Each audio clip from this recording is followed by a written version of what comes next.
Our headlines for you today. The head of the Metropolitan Police demands more legal protection for officers who carry weapons after more than 100 stand down from firearms duty. Time ticks on the future of HS2. A definitive decision on whether or not to build the northern route could be made this week. The largest ever sample of an asteroid lands safely back on Earth, and NASA hope it'll provide clues into the formation of the solar system. And Greater Manchester is the first area outside of London in nearly 4 decades to bring bus services back under public control. More could follow. I'll be finding out what that means for passengers. Liberal Democrats have agreed to the first draft of their manifesto for the next general election, including a pledge to give people the right to see a doctor within a week or a day if it's urgent. Members at the party's conference in Bournemouth approved the document called Our Fair Deal.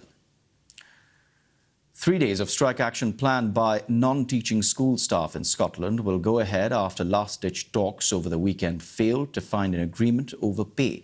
Unison members in 24 council areas will walk out on Tuesday, with the vast majority of schools in affected areas expected to close.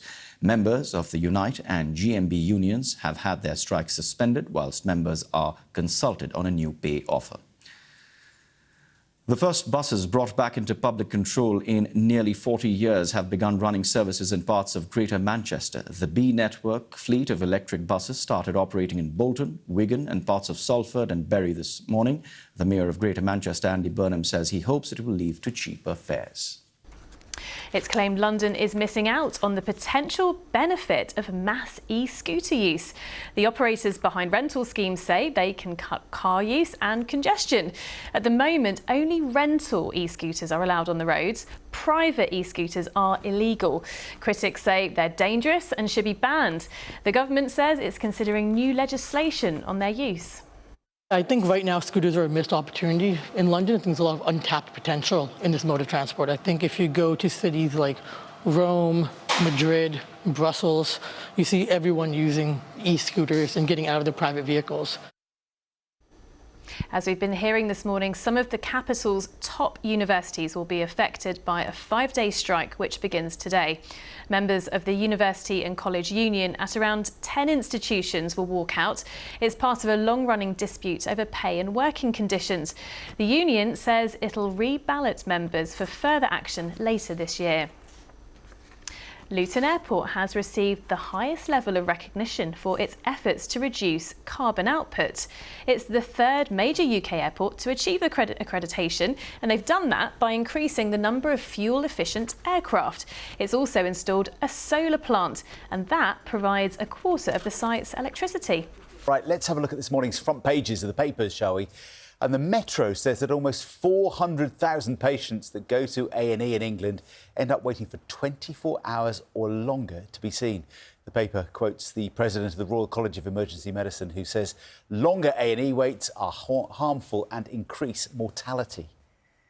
Daily Mail reports that Rishi Sunak will unveil his plan on tackling crime this autumn, including plans that will see convicted rapists barred from early release. Front page of The Sun this morning says the Man United striker Marcus Rashford was lucky to escape injury after his car collided with another vehicle driven by a 74-year-old woman who's said to be very shaken but also unhurt.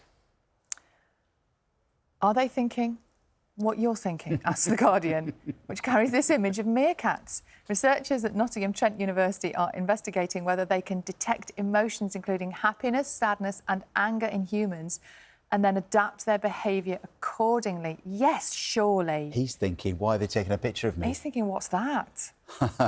Get me some food. What's making the front pages this morning, kicking off with The Guardian, leading on our top story. The Metropolitan Police, they're calling on the SAS to counter terrorism support after armed officers downed their weapons.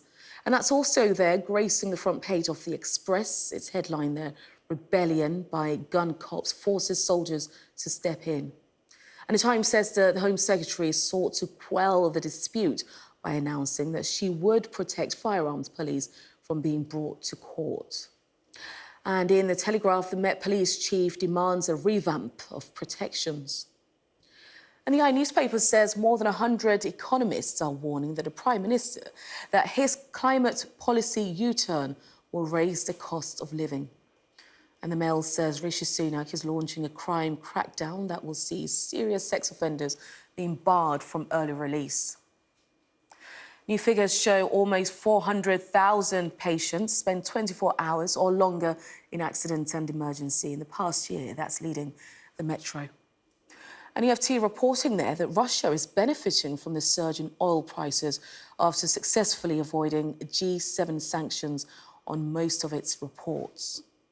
And the Mirror there saying Manchester United's Marcus Rashford has walked away unhurt from a car crash while driving home last night.